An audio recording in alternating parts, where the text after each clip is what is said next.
Hello guys. So, ang topic natin for today, ladies, ganito ang lalaki kapag tunay na mahal ka niya. So, kung nakaka-relate ka, kung gusto mong malaman ang mga ito, panoorin mo ito.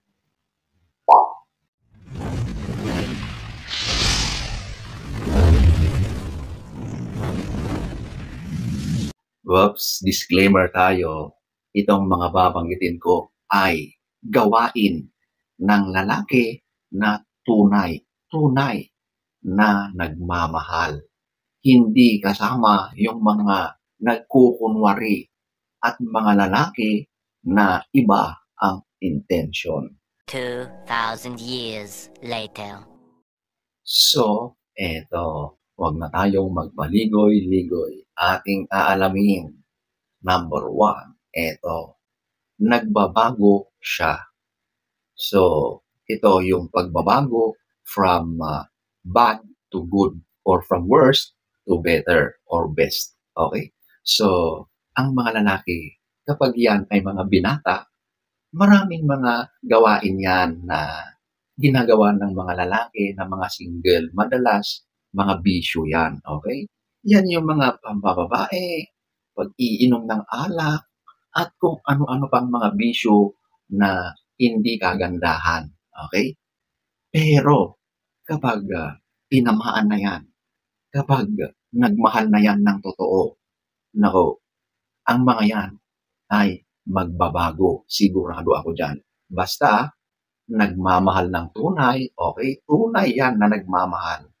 Kung yan ay sakit sa ulo nung binata siya, ngayon, dahil sa pag-ibig, handa na niyang talikuran ang mga ginagawa niyang hindi magandang mga gawain. Handa siyang magbago para sa kanyang minamahal. Okay?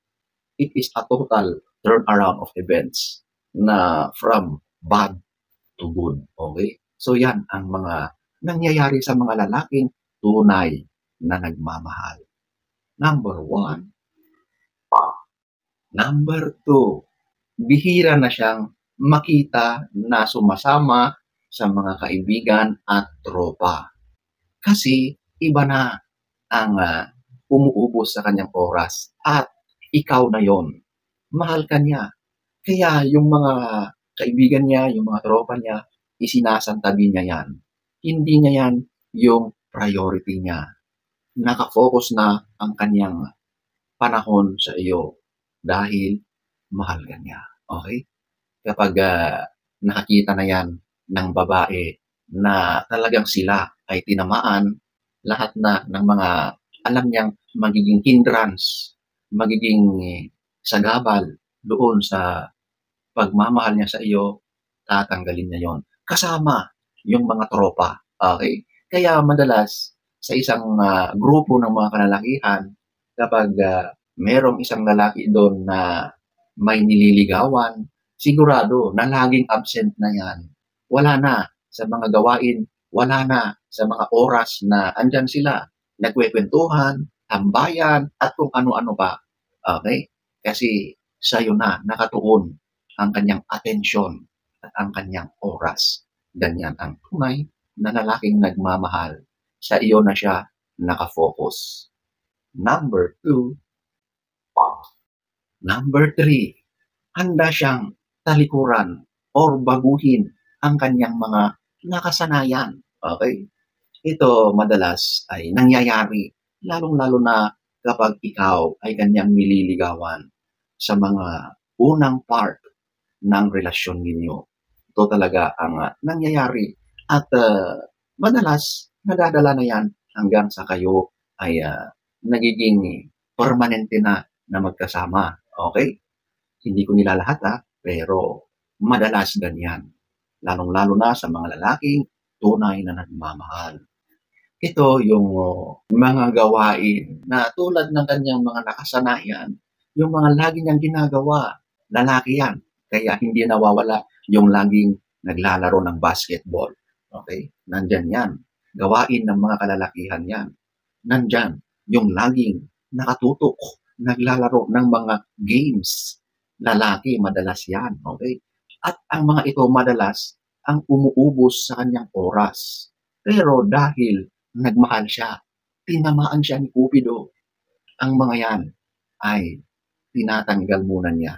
Okay? For the meantime, ay talagang nawawala na yan. Willing siya na isang tabi yan para lang sa pagmamahal niya sa iyo. Siguro in the near future, maglalaro ulit siya ng mga ganyan. Pero hindi na yung tulad dati na ginawang araw-araw, oras-oras. Okay? Siyempre ngayon, nagiging libangan na lang kapag mayroon siyang spare time. Okay? So, ganyan po ang lalaki kapag tinamaan. Number 3. Number 4. Nag-aalala yan.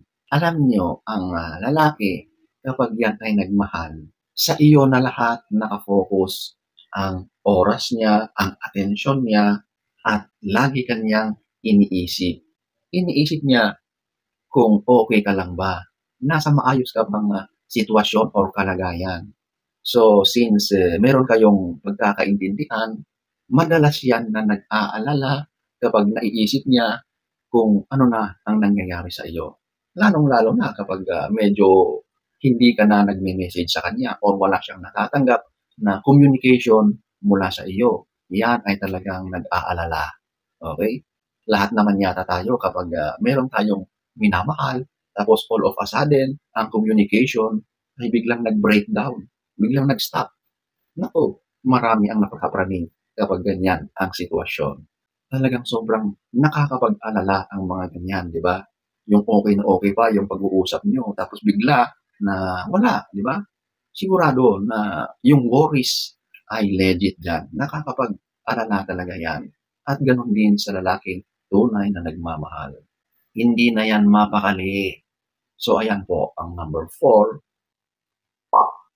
Number 5. Gusto kanyang makita at makasama lagi. Okay?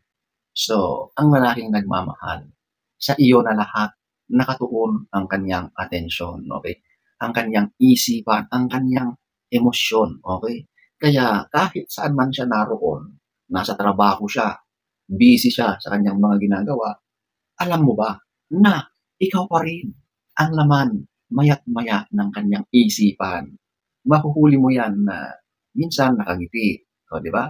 Na maaliwalas ang kanyang mukha, maganda ang kanyang mood. Yan ay reflection ng kanyang pagmamahal sa iyo.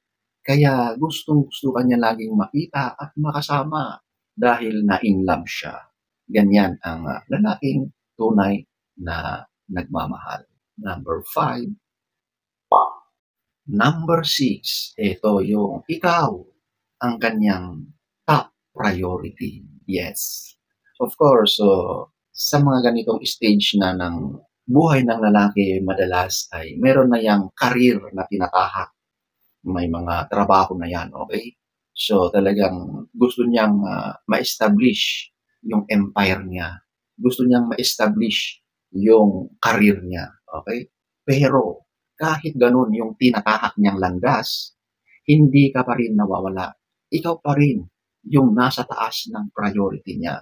Kumbaga, kahit anong busy niya sa kanyang ginagawang trabaho, sa karir niya, ikaw yung nagiging inspiration niya sa kanyang araw-araw na ginagawa niya. Okay? Mas lalo siyang nagiging masipag. Mas lalo siyang nagpupursigi dahil sa kanyang pagmamahal sa iyo. Kumbaga, ang lahat-lahat ng mga nangyayari ngayon sa buhay niya ay dahil nandyan ka. Okay? Ikaw yung source of inspiration na niya ngayon. Okay? Dahil ang mga ginagawa niya ngayon, ang mga nangyayari sa buhay niya ay para na sa inyong dalawa. Okay? Ganyan. Ang lalaki na tunay na nagmamahal. Kasama ka na niya sa mga plano. Number 6.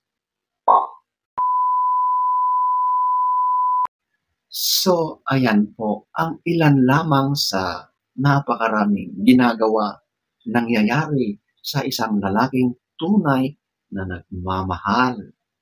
So, sana ay nagustuhan niyo ang ating topic for today. Next story time. Don't forget to subscribe.